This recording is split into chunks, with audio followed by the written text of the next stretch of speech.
हम आपको बता दें कि अग्निपथ स्कीम के पीछे सरकार की एक दूरगामी सोच है। 4 साल वाले अग्निवीरों को सेवा समाप्ति पर करीब 12 लाख रुपए तो मिलेंगे, लेकिन ऐसा करके डिफेंस बजट से पेंशन का जो बोझ है वो कम होता जाएगा।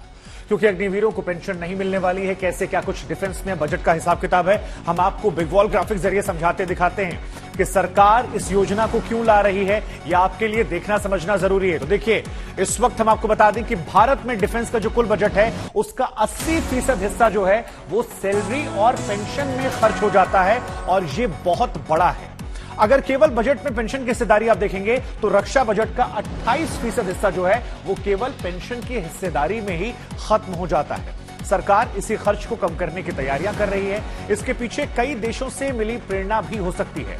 हम आपको बता दें कि भारत भले ही पेंशन पर रक्षा बजट का 28% खर्च करता हो, लेकिन दुनिया के जो बाकी देश हैं वो ऐसा नहीं करते। कैसे? तो देखिए, भारत जो है वो 28% पेंशन पर खर्च कर रहा है। बाकी देशों की आप बात करेंगे तो यूनाइटेड किंगडम 14%, अमेरिका की बात करेंगे केवल 9% पैसा जो है वो सैनिकों की पेंशन पर खर्च करता है। इसके अलावा अगर आप रूस की बात करेंगे वो तो और कम खर्च करता है, 8.2% रुपया जो है वो केवल पेंशन पर खर्च करता है। अब पेंशन पर पैसा खर्च ना करने से जो बचत हो जाती है उसे सेना को आधुनिक बनाने में खर्च किया जाता है। वैसे भी दुनिया के संदर्भ में अगर आप देखेंगे तो डिफेंस पर खर्च के मामले में अमेरिका बहुत ज्यादा आगे। कैसे आगे?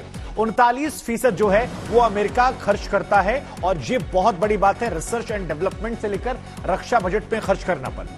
दुनिया के बाकी देशों की अगर आप बात करेंगे तो चीन ये केवल 11% करता है, ब्रिटेन 4%, और भारत आते आते यह आंकड़ा बहुत कम हो जाता है, केवल 3%। और यही वजह है कि सैलरी, पेंशन और हथियारों के बीच में एक सामंजस्य नहीं बैठ पाता, एक संतुलन नहीं बैठ पाता, और भारत अब यह संतुलन बनाना चाहता है। कुल मिलाकर दुनिया के कुल जितने देश हैं वो डिफेंस बजट पर जितना पैसा खर्चा करते हैं उनमें ज्यादातर पैसा जो है वो अमेरिका टॉप पर है। बाकी हमने आपको मैप के जरिए दिखा समझा दिया। अब क्या है कि भारत पेंशन बिल घटाने के लिए एक नए मॉडल पर काम कर रहा है, और ये जो मॉडल है अग्निपथ स्कीम, ये वही है। और अग्निपथ स्कीम के जरिए भारत इसे बदलना चाहता है। यहां जो ये 3% है इसे बढ़ाना चाहता है, लेकिन पेंशन के बोझ को कम करके। ये रिपोर्ट देखिए, आप और बारीकी से इस खबर को समझ जाएंगे।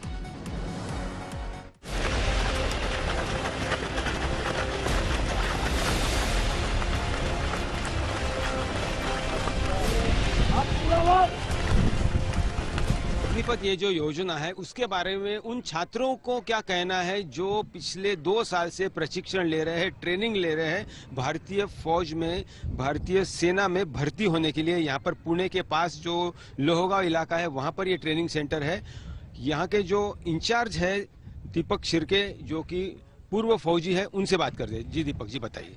नमस्कार, मैं दीपक गणपतराव शिर्के। पिछले 2 साल से कोरोना की वजह से कोई भी टाइप का भर्ती नहीं था, और अभी जस्ट भर्ती कोरोना कम होने के बाद भर्ती के लिए शुरुआत हो गई। जैसे ही केंद्र सरकार ने ऐसे अग्निपथ योजना लाई है, जो कि हमारे स्टूडेंट्स और पेरेंट्स के बीच में एक डर का माहौल तैयार हुआ है कि आगे क्या 4 साल के बाद कैसे होगा, क्या उसकी फैसिलिटी मिलेगी नहीं मिलेगी, उसके बाद 4 साल के बाद एक्सटेंशन कैसे होगा। जैसे 2500 में 25% आगे जाएंगे तो 75% जो करेंगे क्या। जो सपना था वो हमारा सब चूर चूर हो गया है, तो आगे क्या करेंगे। और जो तुम 12 लाख रुपए जो दे रहे हो हमें सरकार, तो 12 लाख में आजकल कुछ नहीं होता सर। 12 लाख में हम जो फ्लैट लेने जाते हैं वो भी तो 75 लाख रुपए का एक हॉल मिलता है, तो 12 लाख में हम पूरी जिंदगी हमारी कैसे बिताएंगे सर। मेरे घर से फोन आया था टीओडी के बारे में। घर वाले बोले टीओडी में भर्ती नहीं होना तो वापस घर को आ जा, घर में खेती करेंगे। अब टीओडी में भर्ती होकर क्या 4 साल नौकरी कर कर फिर घर आएंगे, उसका क्या फायदा। वही अपना कोई कारोबार करेंगे, तो उससे अच्छा तो वही है। घर वाले ये सुनकर तो मुझे बोल रहे हैं कि कल ही वापस आ जा, तो 4 साल की ड्यूटी में क्या होने वाला है सर। इससे अच्छा अभी हम शादी कर ले। तो घर वाले बोल रहे तो किसी का तो लॉस नहीं हुआ, मेरा ही लॉस है ना सर, मैं तो बर्बाद हो गई ना। घर वाले तो बोल रहे कल ही आ जा, अभी ड्यूटी का जो भी सुना है 4 साल का जो भी बताया गया है, तो अभी इसका क्या होगा सर, मैं तो बर्बाद हो गई ना। अभी मेरे भी घर वाले ऐसे कुछ बोल रहे हैं कि वापस आ जा बोल रहे। अभी मेरा लास्ट एज चालू है, अभी जितनी देर होगी सरकार से तो हमें तो निकलना ही पड़ेगा। अभी तो यहाँ पे इतने सब कुछ सपने लेके आए थे हम लोग अपने, लेकिन अभी जब से टीओडी लागू हुआ है तो उससे हमारे सपनों पे भी थोड़ा असर पड़ता है। 4 साल की सर्विस, इतना हम मेहनत करते हैं 1-2 साल, उसके बाद सिर्फ हमें 4 साल का ही सर्विस मिलेगा। घर के लोगों का यही कहना है कि अगर तुम 12th के बाद अगर तुम झगड़ रहे हो, भर्ती होने के लिए कोशिश कर रहे हो, सिर्फ 4 साल में और भी करना चाहिए, 4 साल की वजह ज़्यादा करना चाहिए, या फिर उनके ठोस मतलब लिखित रूप में कुछ ना कुछ चाहिए हमें।